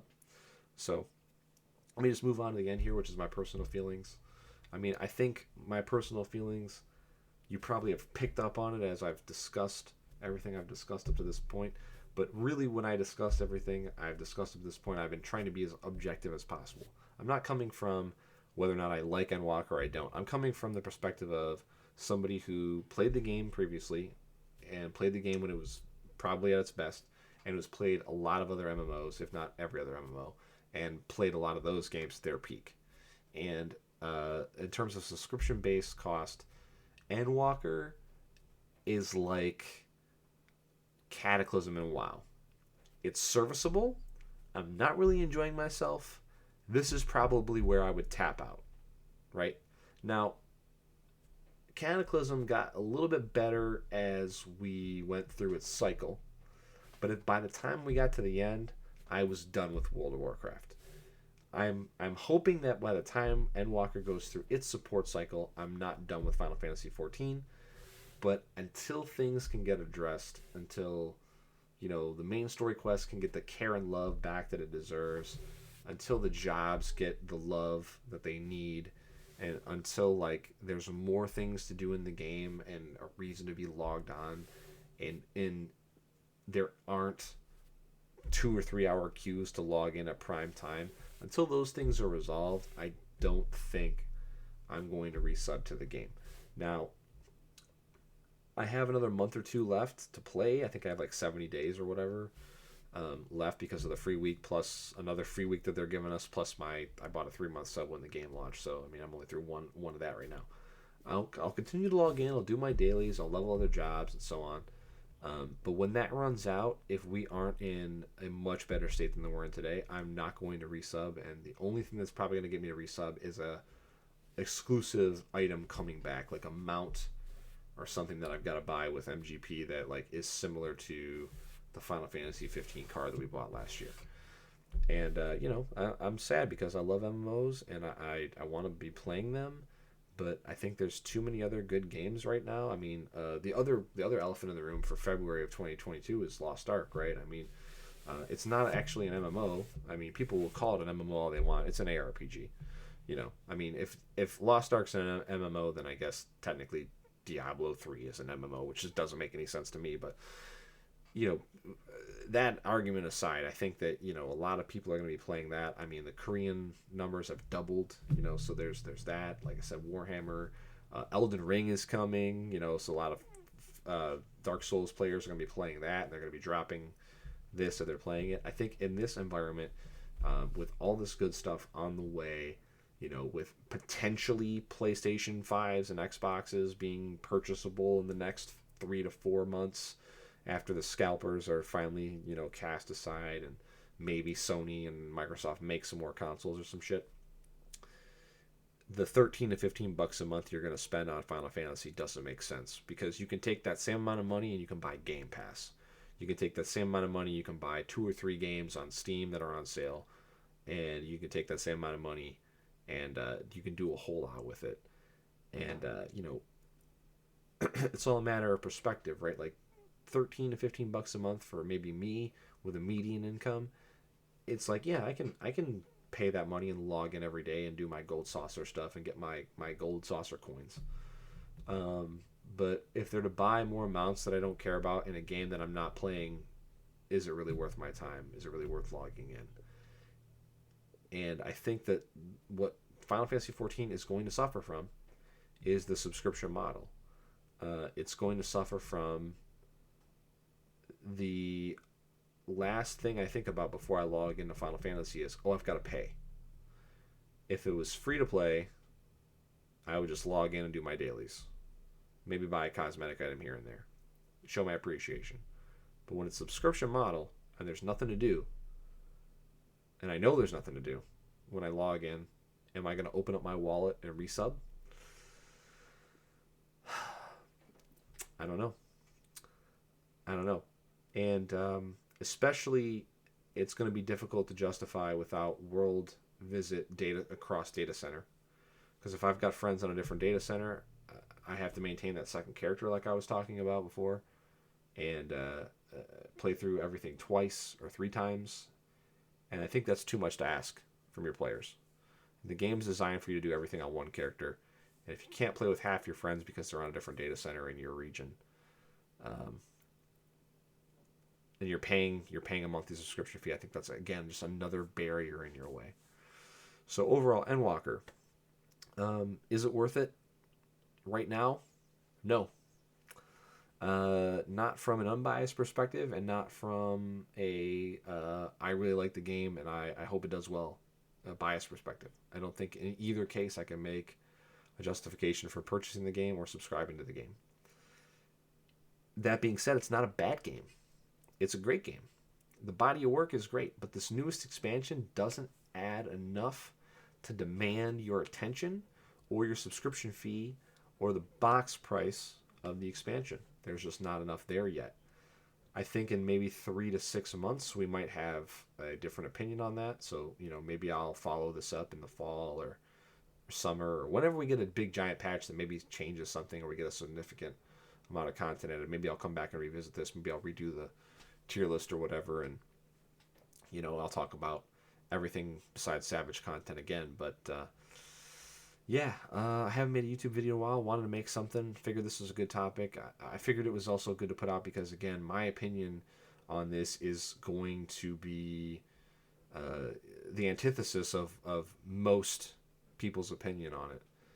And I also wanted to give people a perspective from like the gaming part of it. You know, I mean, a lot of people are going to say the story's so great, the characters are so awesome, the music's great, it looks awesome. Sure, but what about the gameplay? What about the meat and potatoes, the nuts and the bolts, the actual involvement you have and you engage with as a player? And unfortunately, there's just not much there at the moment, or it's more of the same that's been available to you for the last 5 or 6 years. So yeah, that's going to be it for now. It's Tony Ortiz signing off. Thanks for getting through the whole video. If you have, as usual, no ads, no nothing. I don't try to make money off of this. I'm not ever going to put that shit in here. So, you know, if you're looking for shorter stuff in the future, it might come. If you're looking for more long form stuff like this, it's probably going to come more often. But yeah, I'm always going to keep it free. I'm always going to keep it, unbiased without, corporations coming in and trying to ruin that shit for any of, anybody who listens to this, or me myself as well. So yeah, you can catch me live on Twitch. I'll put the links in the description below. New schedule right now is, a couple days a week, doing what I can. Yeah, I mean, if you want to play Final Fantasy 14, hit me up. If you want to play other games, definitely reach out to me. There'll be a Discord link as well below, and you can get in contact with me there. And thanks for sticking with the video and getting all the way through it. And I hope that if you do decide to go through with it and pull the trigger on Endwalker, that you do have a great time and you enjoy yourself. So again, no hard feelings here towards Square Enix. I mean, I know they try their best, but sometimes things just don't work out. They don't deliver. They're not what you expect, and um, you have to just let it go and hope that things get better in the future. All right, guys, take care. We'll see you in the next one.